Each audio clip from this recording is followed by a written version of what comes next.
We're just a few days removed from Money in the Bank, and once again, Ronda Rousey was universally praised for her performance.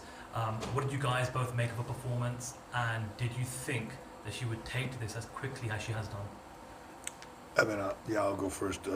Having spoken to her since the beginning, her passion and her drive for this, to me, made it perfectly reasonable that she might be this good at it. Once I kind of got in there with her the first time and just kind of got a feel for her natural movement in this, I've been saying it since the day that she signed with us and we started talking about it. She's going to shock everybody.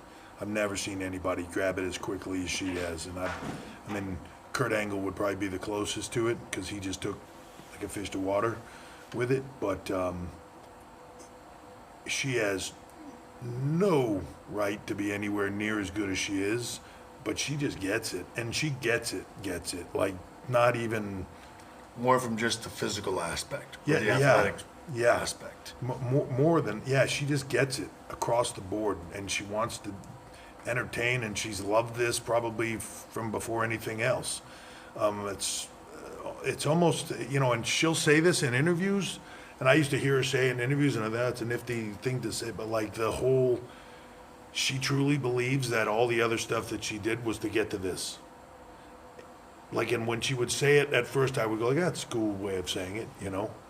But, like, legit, I think it is. Like, this is what she was supposed to be doing. Her route to get here was different than everybody else's. Her route to get there was, you know, going through judo and, you know, coming up through MMA and the whole thing to get to where she is right now. But it truly is, like, it's amazing. Yeah, and it hasn't surprised me because she's a stud. If you know anything about what she's done in her career, it's not surprising at all. And I think the only reason nowadays it's surprising to anybody is because, you know, and again, respectfully, everybody's gotten so used to holding her to this unattainable standard. Yeah. Of something that's just, again, you know,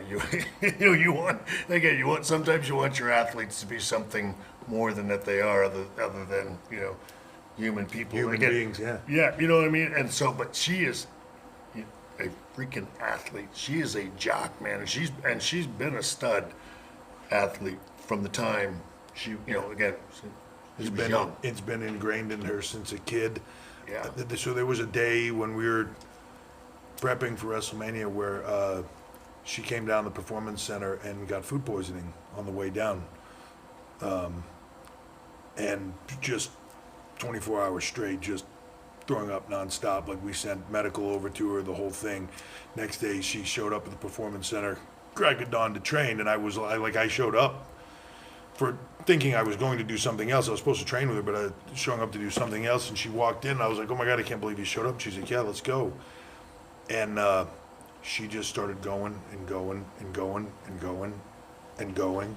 And like, this is, like, she's only stopped throwing up for a few hours of 24 hours of food poisoning, and now she's starting to, like, she's changing color and she's getting greenish, and but she is going, and I finally, like, I called her over and I was like, we're done. Like, this is ludicrous now. And she's like, no, I got more, I can go. I'm pulling the plug, right? We're done. This is going to be bad for you now. Like, she just will not stop. She is relentless. And like her team said afterwards, like, yeah, she would have gone all day. She's an overachiever, to say the least. Yeah. But again, that's what makes her, you know, again, there's a reason she did what she did and changed the landscape. Just change the world. You know what I mean? But normal people just don't.